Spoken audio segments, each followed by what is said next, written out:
মানিক মিয়া হচ্ছে বাড়িতে নাই, তো আমি হচ্ছে মানিক মিয়ার বাড়িতে এখন আছি। আমার পাশে হচ্ছে ভাবি, উনি হচ্ছে মানিক মিয়ার বউ, উনি হচ্ছে মানিক মিয়া।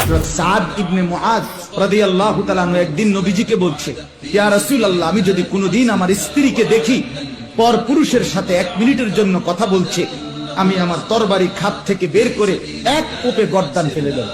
অবশেষে আমরা হাজব্যান্ড ওয়াইফ কাপল ব্লগ ভিডিও বানিয়ে পেয়ে গেলাম ফেসবুক থেকে ইনকাম।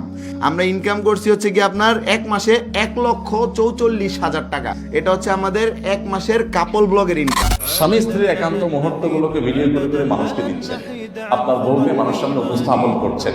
কেন? অ্যাডসেন্স করে কিছু পয়সা কামাই করবেন সেজন্য।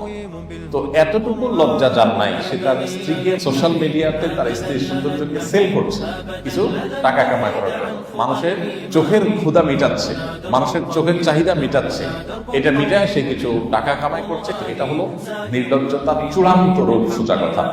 আজকের এই ব্লগে আমরা যে চ্যালেঞ্জটি খেলছি সেই চ্যালেঞ্জটির নাম হচ্ছে never have I ever challenge. আর রেডি গাইস?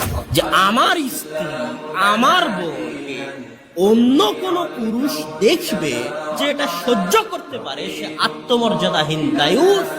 রাসূল সাল্লাল্লাহু আলাইহি ওয়াসাল্লাম বলেছেন, লা ইয়াদখুলুল জান্নাতা আদ-দায়ুস। দায়ুস জান্নাতে প্রবেশ করতে পারবে না।